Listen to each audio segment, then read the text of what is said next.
Bonjour, qui es-tu? Je suis Martin. Salut Martin. Créateur de Élucidé à Rouen. Je suis avec Mehdi, donc autre créateur de Élucidé à Rouen. Salut Mehdi. Bonjour. Alors explique-nous ce que c'est Lucidé avec un 6. Élucidé. Magnifique jeu de mots. On met des énigmes même dans notre mot. C'est un jeu de mots. C'est un jeu. Alors c'est non seulement un jeu de mots, mais je vais montrer tout à l'heure le logo. C'est aussi une super astuce le logo parce que c'est une petite clé. Exactement. Donc élucider, l'idée c'est de résoudre des énigmes. C'est un escape game en fait. Exactement. Donc pour nous tout a commencé il y a bientôt 5 ans puisqu'on a été les premiers à s'implanter à Rouen et on était, alors je sais pas le chiffre exact, mais on était dans les 15 premiers en France. Et dans l'idée, c'est que on a commencé bien évidemment avec l'escape game 100%, voilà, le classique avec des salles qui sont maintenant au nombre de 5, bientôt une 6e. Et dans l'idée, c'est que donc c'est ce qu'on fait depuis maintenant 5 ans. En parallèle, on fait également de l'escape game, mais à l'extérieur, puisqu'on travaille énormément pour le séminaire. Et dans l'idée, c'est que ce jeu, eh bien, ces jeux, c'est nous qui les créons. Et on a fait beaucoup de créations pour les collectivités, pour le département. Et on s'est profilé de plus en plus à faire des choses pour la famille, jusqu'à donc cette nouvelle version de... D'où vous êtes présente aujourd'hui au Salon pour la famille, Yes Mum. Parce que ici, sur la grande estrade qui est derrière nous, vous avez mis en place tout un escape game, un peu comme dans vos espaces. Tout petit, voilà. Seulement une petite durée de 20 minutes maximum. Voilà. Et donc c'est pour les enfants à partir de 6 ou 7 ans, mais s'ils arrivent à lire et compter déjà, ils peuvent commencer à participer, toujours sous la supervision d'un des parents ou d'un... Bien sûr, voilà, c'est vraiment une histoire de famille, encore une fois, on participe avec les enfants. Et dans l'idée, c'est que c'est là les enfants qui résolvent les énigmes, puisque même si dans nos salles, effectivement, les enfants à partir de 9-10 ans peuvent commencer à participer, et ils peuvent même commencer à corriger leurs parents, c'est toujours très drôle à voir. Eh bien là, c'est vraiment eux qui résolvent les énigmes. Donc c'est quelque chose sur lesquels on continue à travailler puisque on cherche vraiment à mettre au point des mécanismes sur lesquels vraiment ils vont interagir eux-mêmes et pas par l'intermédiaire d'un adulte, comme ça peut être encore le cas par exemple pour des cadenas. Et donc c'est quelque chose qu'on travaille et qu'on projette de mettre... Oui, parce que tout à l'heure, on va peut-être le voir effectivement là, avec une équipe. Moi j'ai vu hier, j'ai assisté un petit peu à une épreuve pour une équipe qui était là. Et effectivement, il y a des vrais mécanismes, c'est pas seulement des codes à trouver. Il y a des... Les cadenas sont désuets en fait. Dans l'idée, c'est que même un enfant, c'est compliqué de tourner une roue. Oui, c'est ça, voilà. Il y a des mécanismes magnétisme, il y a du spiritisme. Voilà, il y a des esprits qui rentrent en compte, il y a de la magie. Bref, on ne sait pas bien tout ce qui se passe. Il se passe des choses, ça débloque des portes, des coffres. Il y a des choses qui s'ouvrent, des nouvelles questions. Voilà, bien évidemment, pas de spoil, il faut laisser la découverte. Non, je ne dis absolument rien, mais waouh, j'ai été épaté. De mettre au point des mécanismes qui soient déjà amusants pour l'enfant et qui permettent donc de se passer de plus en plus de cadenas ou autres qui nécessitent toujours la supervision d'un adulte. Bien sûr. Donc voilà, essayer de donner un petit peu d'émerveillement en plus de les faire réfléchir un peu. Bon, alors, pardon. Ils ne pensent pas non plus à mettre tel ou tel objet à telle ou telle place, parce qu'ils se disent pas dans leur tête que ça va s'ouvrir. Oui, c'est ça, voilà. Donc ils découvrent un nouveau principe de... Waouh, non mais ouais, voilà. Oui, c'est ça, le côté magique. Le côté waouh, le côté magique. Et vraiment, on l'a vécu hier et on va revenir filmer tout ça. Alors, Élucidé, ça existe, tu l'as dit, depuis... bientôt 5 ans. Bientôt 5 ans.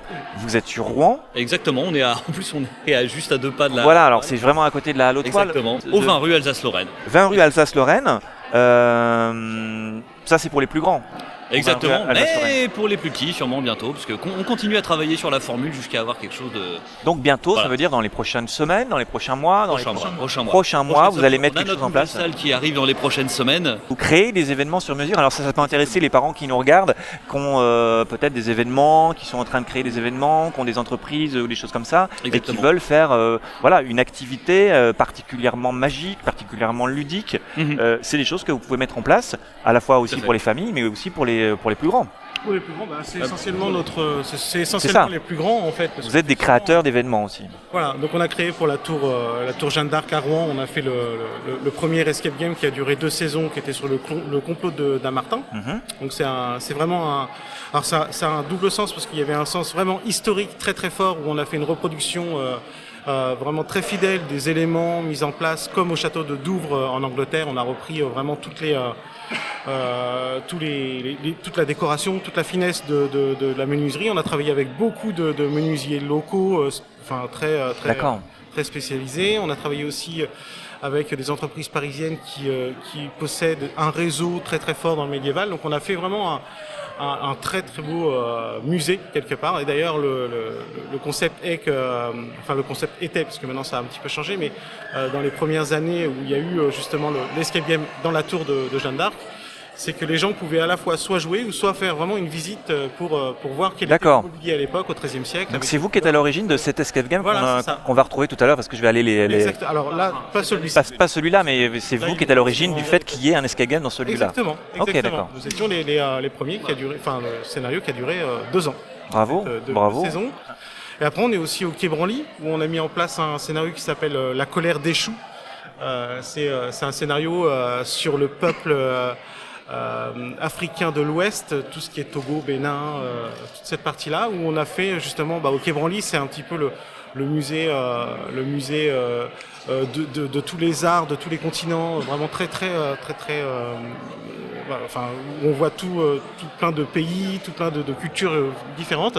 Et là, on était parti vraiment sur la culture Yoruba, où on a mis en place dans le musée un escape game, où on met en avant en fait le travail des conservateurs du musée, où on met en avant aussi quelques œuvres, tout en respectant la tradition Yoruba, sans jamais l'offenser ou quoi que ce soit. Et puis comme disait Martin, on a fait énormément de scénarios pour les autres. Et là, vous avez envie de faire un peu pour vous. Ça fait aussi partie de notre... D'où ça vient cette rencontre entre vous deux et puis peut-être cette passion d'où elle vient? Est-ce que déjà quand vous étiez gamin, vous aviez des jeux sur ce style-là? Vous faisiez... Ouais, alors... Est-ce que vous étiez déjà des enfants créateurs et inventeurs? Je pense qu'on est toujours des enfants. Vous êtes toujours des enfants. Ça c'est bien Toujours, peut-être même trop des fois. C'est trop des gamins. Mais voilà, c'est vrai que ça fait 15 ans qu'on se connaît, voire même plus. On a arrêté de compter, ça commence à faire trop. Mais on a toujours été des joueurs, les jeux de société, jeux de rôle, ce genre de choses. Et donc dès qu'on a vu vraiment ce phénomène arriver d'escape game, ça vous a paru complètement légitime. Bon, voilà, c'est pour ça il fallait tenter le coup et on l'a fait et c'est une passion. À Rouen, au Saisie de Rouen en fait, au Saisie de Mont-Saint-Aignan, on a fait la même école d'ingé en fait ensemble. Nous, c'est ça, vous êtes 4 associés, aujourd'hui vous êtes 2 sur le salon, mais au final vous êtes 4 quoi. Et Yoni, on est 4 associés. Et puis on a une douzaine de collaborateurs à Rouen, plus encore à Nantes, plus à Amiens. Et puis on a une franchise aussi qu'on a développée au Mans. Je vois en plus que vous avez développé des produits. Alors je ne sais pas si c'est vos produits ou si c'est des choses que vous proposez. C'est des produits faits par exemple Rémi Prieur, qui est un des tout premiers à s'être lancé dans les escape games, justement en livre ou en boîte de jeu. Et Rémi Prieur, c'est un Rouennais à la base, donc c'est aussi lui faire honneur que de lui proposer ses jeux.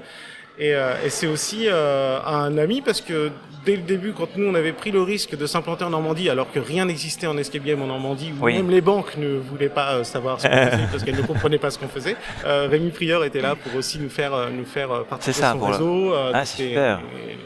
Les premiers Parisiens sont venus à Rouen leur rassurer un peu les Rouennais en disant qu'effectivement non, c'est bien, faut y aller. Et après les Rouennais ont très bien compris. Enfin voilà, il y a eu plein de choses qui se sont démultipliées. On est parti.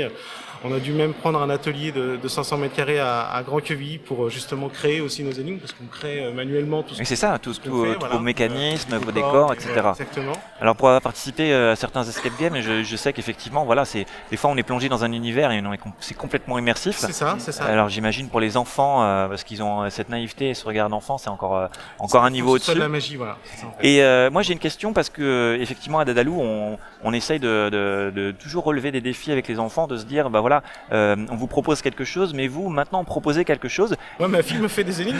Et voilà, c'est ça que j'allais dire, parce que je crois qu'elle a 7 ans, c'est ça, et elle commence à penser, à réfléchir à des énigmes en disant... par exemple, il y a des couleurs, elle va me faire, je sais pas si j'ai son petit cahier de coloriage. Voilà, par exemple, elle me fait des énigmes comme ça. Voilà, ah oui, là, on voit en bas, tu vois, il y a carrément un code. C'est ça, il faut qu'on trouve. Je vais vous demander ce qu'elle préférait comme univers en fait déjà pour les enfants, parce qu'elle savait qu'on venait au salon Yes Mom, et puis du coup on a repris un scénario qu'on a adapté. Scénario pirate, hein, voilà. on voit derrière les drapeaux pirates, il y a le coffre au trésor. Et ça vient aussi de ma fille, parce qu'elle me dit, voilà, alors elle voulait, je lui avais proposé, soit c'était pirate, soit c'était égyptien, soit c'était, qu'est-ce qu'il y avait ? Il y avait, Harry Potter sans licence, hein, je veux dire, sorcier. Ah oui, sorcier, oui, sorcier classique. Sorcier classique, fée, tout ça. Mais non, en fait, pirate, c'est le côté trésor. Alors pourquoi ? Parce que c'est vrai que son anniversaire l'année dernière, on avait fait une chasse au trésor et je pense que ça l'a marqué. Voilà, et donc elle voulait revoir en fait. Donc il y a beaucoup d'éléments qu'on a repris de son anniversaire. Enfin voilà. Oui, on peut vous retrouver sur internet ou sur un. Ah, bien sûr. Donc à elucidé.fr. Elucidé.fr. Alors elucidé, on rappelle LU6 et D.fr. Voilà, un petit jeu de mots élucidé. Voilà, et Rouen, Nantes, enfin partout quoi. Mais, Rouen, Nantes, partout. Là, et puis bientôt dans le monde entier. Inch'Allah. C'est tout le mal qu'on vous souhaite en tout cas. Bravo pour cette création, bravo pour cette initiative et bravo de garder votre âme d'enfant. Bah ouais, mais on n'a pas fini. Hein. C'est super. Merci à vous. Merci à vous.